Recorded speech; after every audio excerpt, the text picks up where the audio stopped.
ಕೊಡಲಿಕ್ಕೆ ತೆಗೆದಿಟ್ಟ ಹಣ್ಣು ಹಂಪಲುಗಳು ಅಲ್ಲೇ ಕೆಳಗೆ ಚೆಲ್ಲಿ ಬಿದ್ದಿವೆ.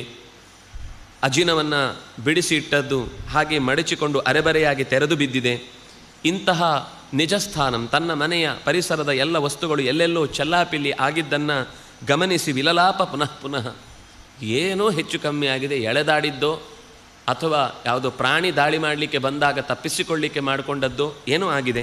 ಹೃತ ಮೃತಾವ ನಷ್ಟಾವ ಭಕ್ಷಿತಾವ ಭವಿಷ್ಯತಿ. ಖಂಡಿತ ಯಾರೋ ಎಳೆದಾಡಿದ್ದಾರೆ, ಯಾರೋ ದಾಳಿ ಮಾಡಿದ್ದಾರೆ, ಅವಳೇ ಹೆದರಿಕೊಂಡು ಎಲ್ಲೋ ಓಡಿದ್ದಾಳೆ, ಅಥವಾ ಯಾವುದೋ ಪ್ರಾಣಿ ಅವಳನ್ನು ಕಿತ್ತು ತಿಂದು ಬಿಟ್ಟಿದೆ.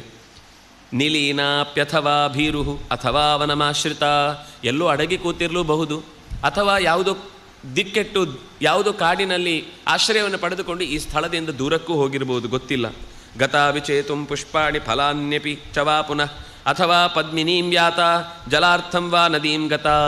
ಅಥವಾ ಇದು ಸುಮ್ಮನೆ ಹೀಗೆ ಬಿಟ್ಟು ಹೋದ ವಸ್ತು ಇಲ್ಲೇ ಚೆಲ್ಲಿದೆ ಅಂತಾದರೂ ಕೂಡ ಪುಷ್ಪವನ್ನು ಹಣ್ಣುಗಳನ್ನು ಮತ್ತೆ ಯಾರೋ ಬಂದಿದ್ದಾರೆ ಅಂತ ಕೊಟ್ಟು ತಣಿಸುವುದಕ್ಕಾಗಿ ಹಣ್ಣುಗಳನ್ನು ಆಯ್ಕೆ ಮಾಡಿಕೊಳ್ಳಿಕ್ಕೆ ಹೋಗಿದ್ದಾಳೋ, ಹೂಗಳನ್ನು ಕೀಳಲಿಕ್ಕೆ ಅಂತ ನದಿಯ ದಡಕ್ಕೆ ಹೋಗಿದ್ದಾಳೋ, ಅಥವಾ ನೀರನ್ನೇ ತರಲಿಕ್ಕೋಸ್ಕರ ಆ ತಟಾಕವನ್ನು ಸೇರಿದ್ದಾಳೋ ಏನು ಅಂತ ಗೊತ್ತಾಗ್ತಾ ಇಲ್ಲ. ವೃಕ್ಷಾದ್ವೃಕ್ಷಂ ಪ್ರಧಾವನ್ ಸಹ ಗಿರೇಶ್ಚಾದ್ರಿಂ ನದಾನ್ ನದೀಂ ಬಭೂವ ವಿಲಪನ್ನಾಮಃ ವಿಲಪನ್ ರಾಮಃ ಶೋಕಪಂಕಾರ್ಣವಾಪ್ಲುತಃ.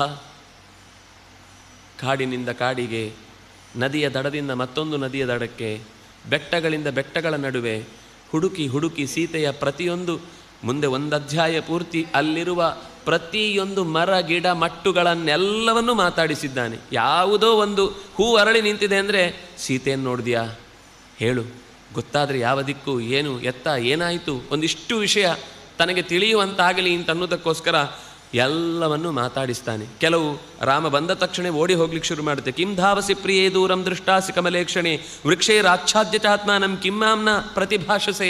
ಕೆಲವು ಹಕ್ಕಿಗಳು ಮರದ ಎಡೆಗೆ ಹೋಗಿ ನಿಂತವಂತೆ, ಮರಗಳು ಬಿಲದೊಳಗೆ ಸೇರಿಕೊಂಡವು, ಪ್ರಾಣಿಗಳು ಓಡಿ ಹೋಗಲು ಶುರು ಮಾಡಿದವು, ಮರಗಳು ನಾನು ನಿನ್ನ ಹತ್ರ ಮಾತಾಡುವುದಿಲ್ಲ ಅಂತ ಪಕ್ಕಕ್ಕೆ ಸರಿದು ನಿಂತವು.